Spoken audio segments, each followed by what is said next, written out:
Quick question: you did say you were buying. Were you willing to disclose, or are you keeping that for No, Patreons no, I only? have it. I have it on my savvy trading like thing. So basically, I added two positions. Let me just pull them up real quick. If let me just share. Share.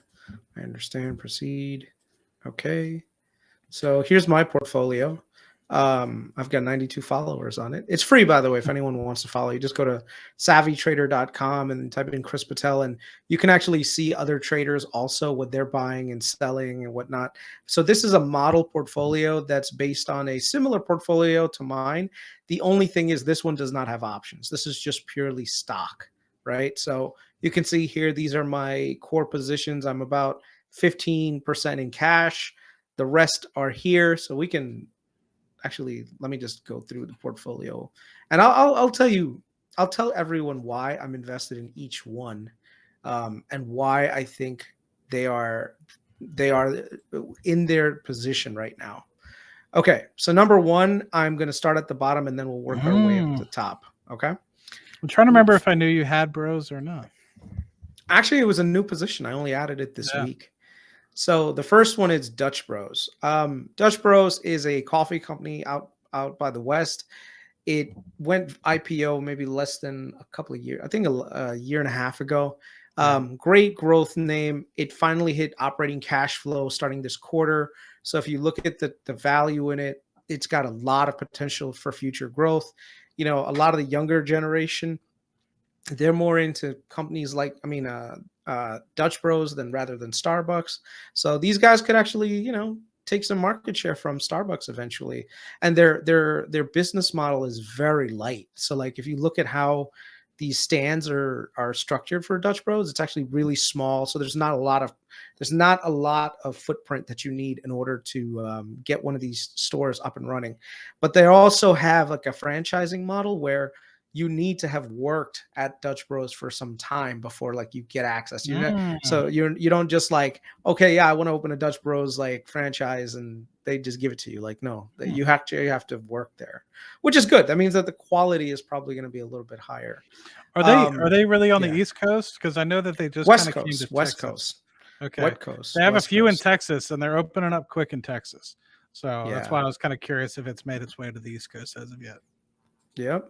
Another one is Atcore. Atcore makes electrical conduits, and piping and everything else. So this one is a play on infrastructure. You know, right now with the government spending so much more on infrastructure, and also the prevalence of like data centers and chip foundries, these guys like will provide a lot of the conduits and the electrical work, the wiring and stuff to get those work. Because if you think about like how many, like when you do a construction project, there is a lot of material that gets used, and these guys are one of the primary providers. It's a super low PE company, great management. They're really phenomenal with how their business operates.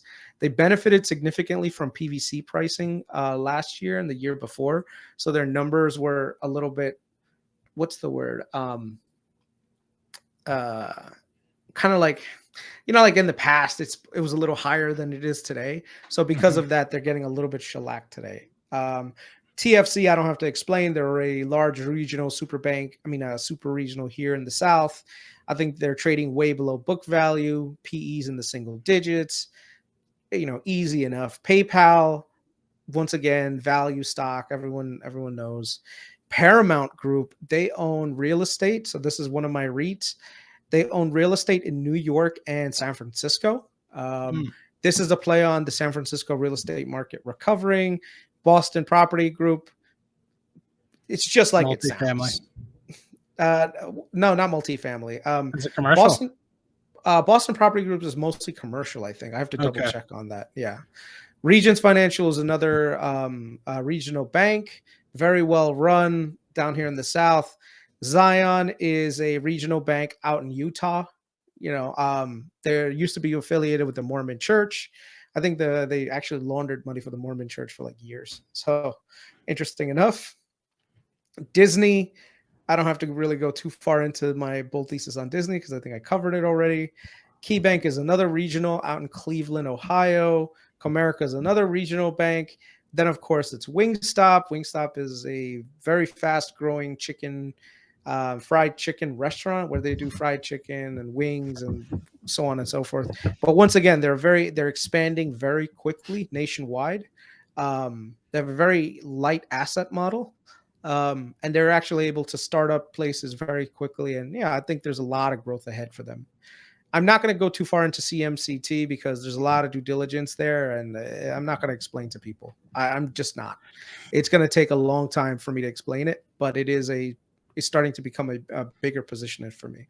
And then, of course, Amazon. I jumped into Wingstop and I looked through their investment presentation.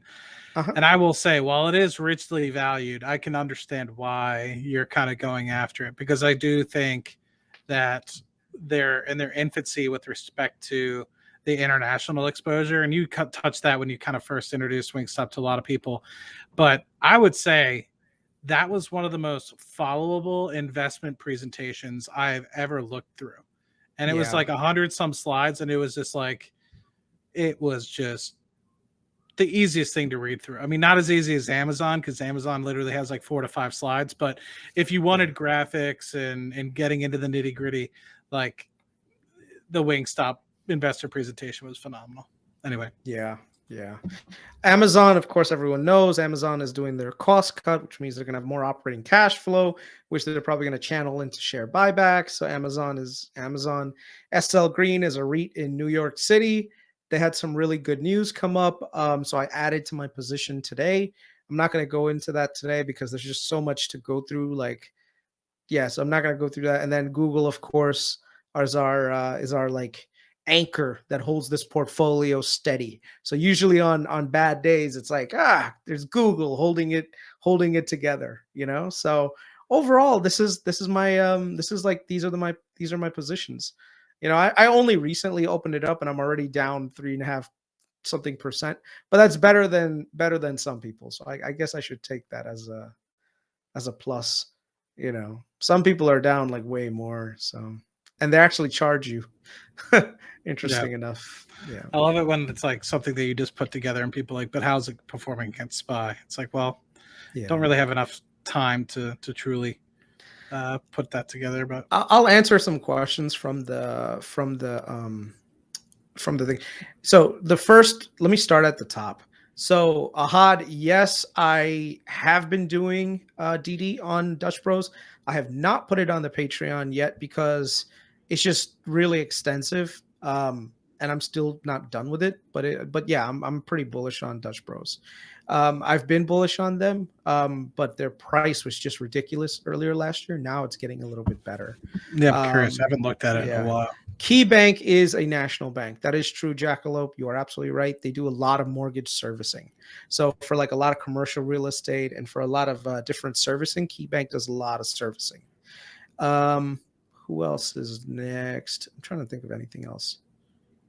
A few in Oregon, one in South Cali. They're crushing it in Denver. Yeah, DocuSign. Okay, let me explain something about DocuSign. And this is the thing that should worry the shit out of people when it comes to DocuSign. Google just came out with a product for Google Sheets where it's almost like a DocuSign rival. Let me just share it with you guys. 1 second. Document. The thing with DocuSign is like it barely even made any money during the pandemic, and I'm like, it still is struggling to make money. I just don't understand like how it's such a simple product, how you're not making money hand over fist with that sort of product. Yeah, this still doesn't make any sense to me. Yeah, like right here, it's called e-signature beta for Google Docs. So literally, you would create a document in Google Docs and just send someone the link via their email, and then they could sign all the stuff and send it right back to you. And literally, there's e-signature, everything's there. So very similar to what is that thing called? To DocuSign. So, just be on the lookout. I'm not saying DocuSign is bad by any means. If you believe in DocuSign, you believe in it. But just know that you're competing against Big Daddy Google now, who's already got a very captive audience with Google Sheets. I know a lot of businesses that have actually transitioned from Microsoft to Google Me too. because Yeah. just how cheaper things are with Google, as opposed to Microsoft full package of stuff, which is really good, by the way. I love Office, I love Excel, but Google is trying to replicate that success. Because I think the way that Google's business model works is they're hoping that you're going to store everything on Google Cloud and Google Drive, which will Mhm. increase their cloud platform, their GCP revenue. And so they give away a lot of their programs and stuff for free in hopes that you just fill up your Google Drive, and you have to pay more and more over time to be able to kind of store in the cloud. Versus Windows 365 is that kind of, you know, that basically subscription model where you always have to be paying for Word and Excel, and Mhm. it's kind of a pain. So they're both great products, and we personally use well, I guess for personal stuff on my personal laptop that I'm using right now, just Mhm. use Google because it's Yeah. free, and I don't feel like paying for Microsoft. And um, it just doesn't make any sense for me. Versus at work, I mean, they force us to use Microsoft, and it does collaborate well with everything. But Mhm. anyway, that's just my sorts of thoughts. And somebody wrote in the chat here as well with respect to kind of Dutch Bros, go to let it fall.